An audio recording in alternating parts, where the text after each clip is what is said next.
Hello, Federal viewers. Welcome to the latest episode of WorldlyWise. The WorldlyWise is the weekly show where we look at trending global issues.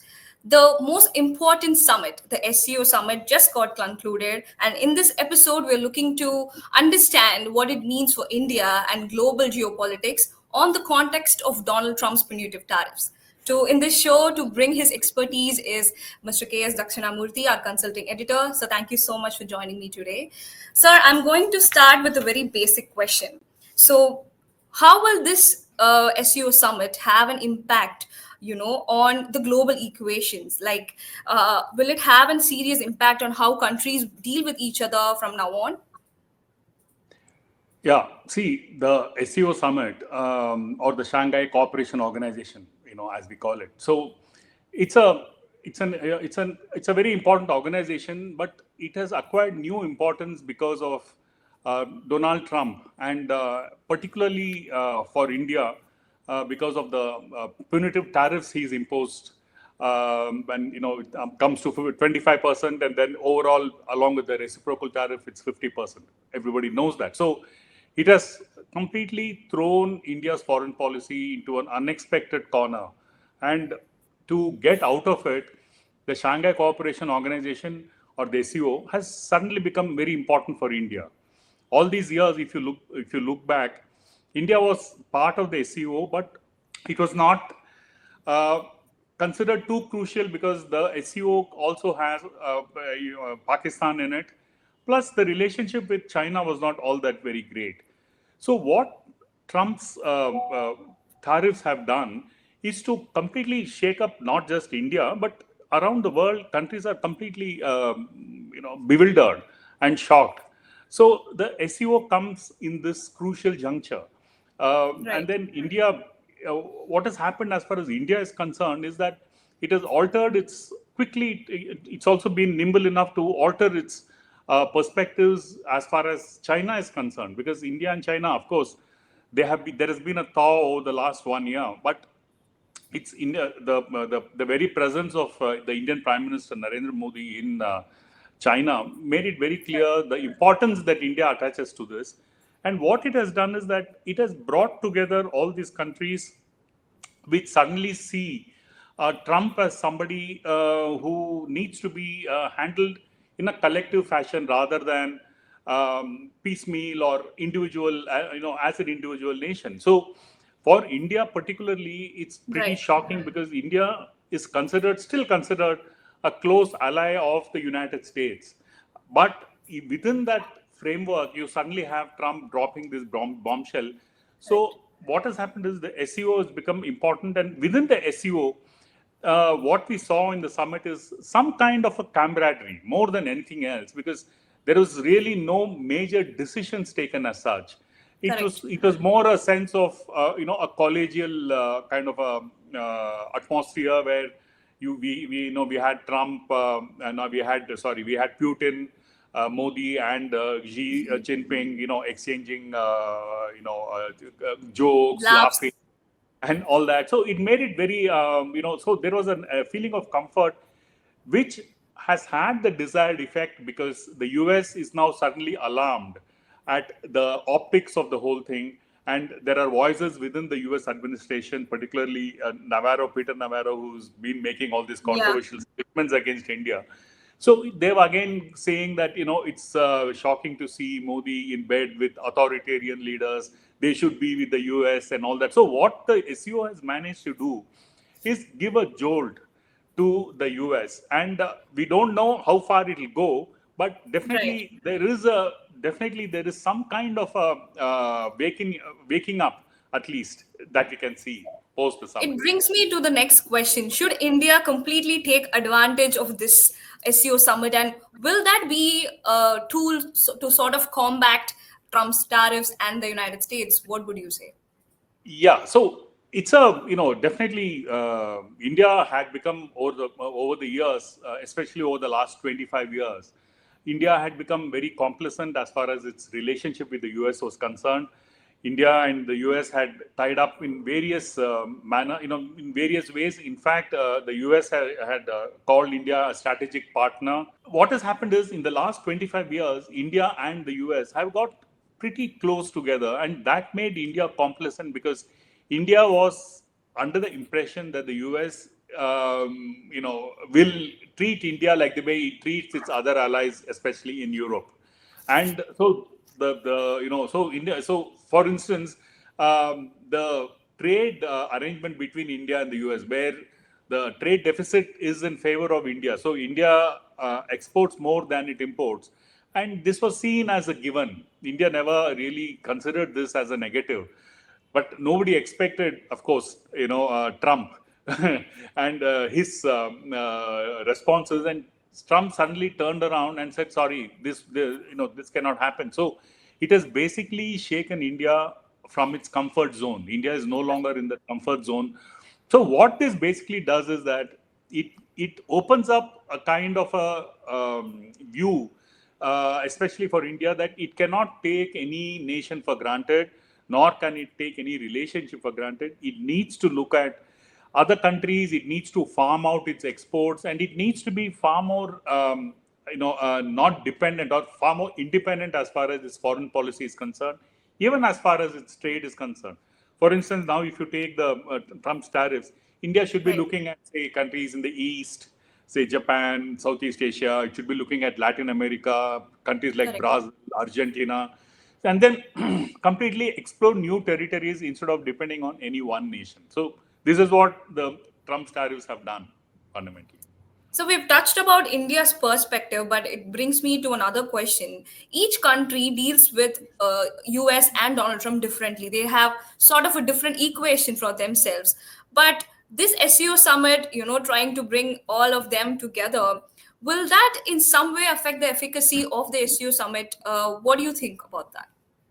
Yeah, so the SEO as a as a optics go was a very good thing that they did, because it showed the US and Trump particularly that countries can align with each other despite Correct. differences. But fundamentally, if you look at the SEO itself, the SEO has certain inherent limitations. For instance, you have Russia in talks with the US over Ukraine. It is fighting a Correct. war against Ukraine. So what it basically does is that it has its own kind of a problems to deal with. As far as China is concerned, China is considered now the biggest rival of the United States. While they are at one level rivals, they are also extremely interdependent on each other. So India cannot completely depend on the countries of the SEO to bail itself out, to bail New Delhi out, for instance. The Modi government can't put all its eggs on the basket of the SEO too. So that is the limitation. For instance, if tomorrow Trump turns around and lobs a kind of a unexpected ball on, say, Russia, we don't know how Russia will respond. If, let's say, the Ukraine conflict ends, of course, it's a very good thing for everybody in more ways than one. But then Correct. eventually, what will that do to the SEO?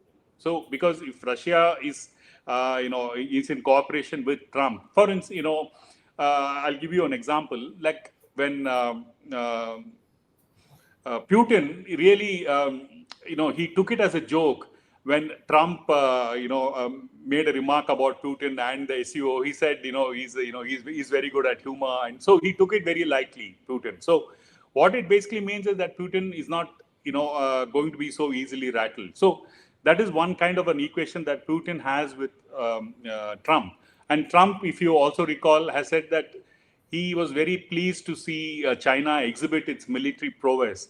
But he's very happy for China. But at the same time, he would have been happier if China had been thankful to the US for the role for the US played during the Second World War, when China and the US were allies. So what this basically shows is that it's not a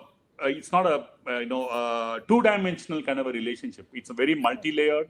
There are several more aspects to it. So as far as India is concerned, India should play its cards very carefully and also be pragmatic in the way it approaches other countries and the way it now deals with, say, China, with Russia, and also with the other countries of the Shanghai Cooperation Organization. So this is something that one needs to keep in mind.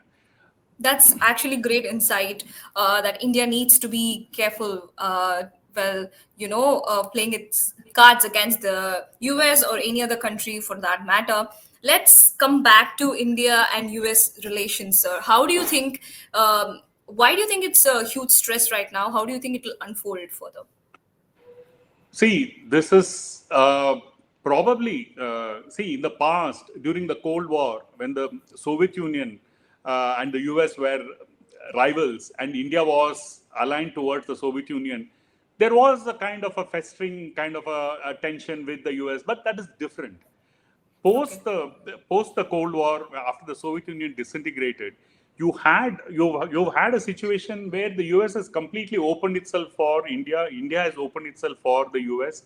So in that sense, this crisis is probably for the first time that there has been any kind of pressure on US India relationship. Now, while we are also looking at the punitive tariffs, these tariffs obviously don't extend across the board. There are, for instance, strategic relationship. There is a defense cooperation. You don't have these tariffs on, say, IT services, which India provides to the US, and in the area of pharmaceuticals, which again there are no tariffs on that. So it's a tariff more on, let's say, the garment business, for instance, which has been completely hit, and many other of these other areas which may not seem strategically important, but they are very, very crucial for India, because for India, these industries provide a huge employment for its people. And when the exports get affected, naturally, it has a backlash as far as its employment is concerned. So it is a very important thing. Now, really, the question that you're asking is how crucial this is, and how important Right. this is, whether this will stretch. So it's very clear that Trump is the cause for this in some way. So if you want to look at it in a kind of a fatalistic way, we just have to wait for Trump's term to end, which is 3 more years. But then a lot can happen in 3 years. So, but then India, Trump is a kind of an individual, as the world has seen, that it is his way or the highway. There is no compromise, no consensus. He doesn't like other countries questioning him or crossing his path.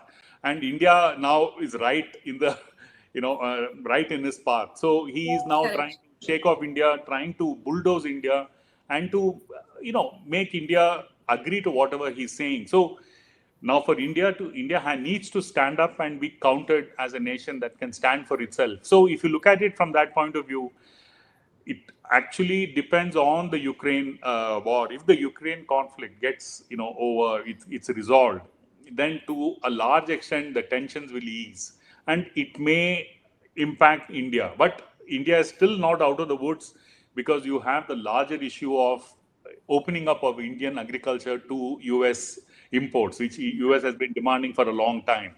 So that still remains, and that's going to be a key issue. So I don't see a relief quickly for India. Okay. And India-US relationship is going to go into even more stressful situations. And, we really, I think the government really needs to look at it, and then probably devise some kind of a strategy to counter it. Important points that you've made there, sir. You had mentioned how this entire SEO summit is sort of a wake-up call for Donald Trump in aspect of how he deals with other countries, how he takes advantage of other countries. Do you think Donald Trump's stance, the rigid stance of him, has, in a way led to multilateralism? Do you feel countries are working towards, unity more often now after Trump's rigid stance?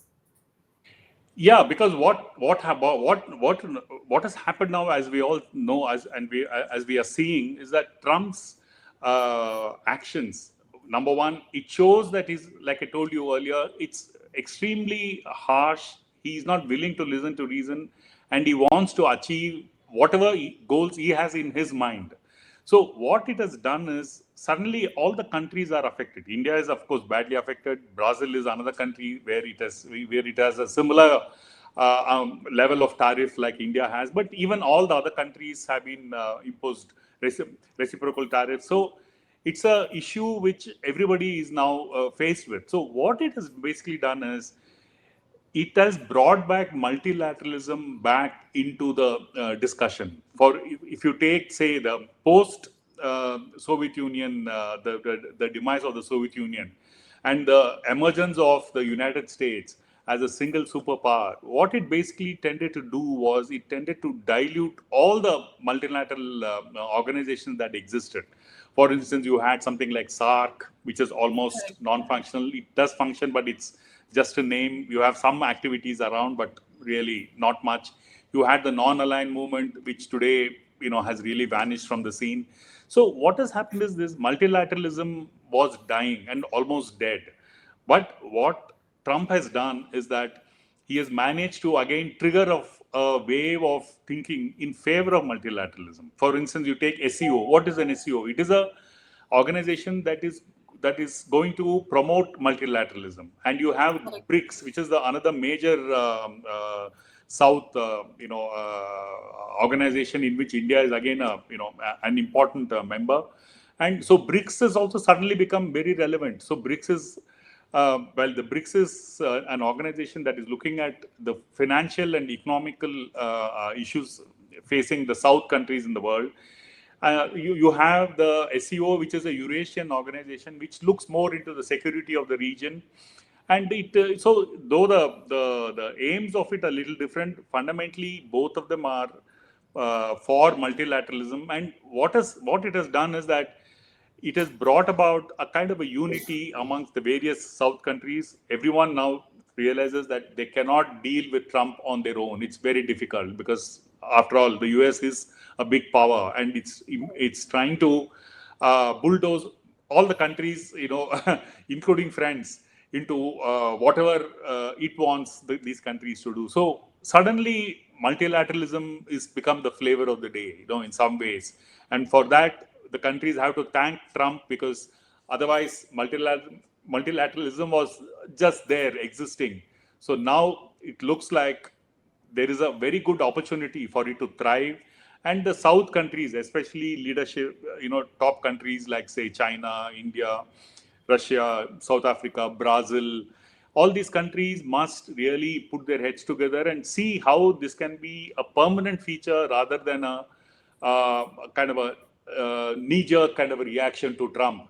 So tomorrow, if, say, Trump decides to call off everything and peace comes back, it shouldn't be that the multilateralism should again become defunct. Correct. Multilateralism should thrive, and I think that's the way forward for countries to do as they want and be remain independent and out of the clutches of superpowers like the United States. That's a beautiful point to end our show. So, thank you so much for your insights. It's been wonderful talking to you. And Yeah, viewers, thank for you. more such analysis, keep following the Federal. Thank you.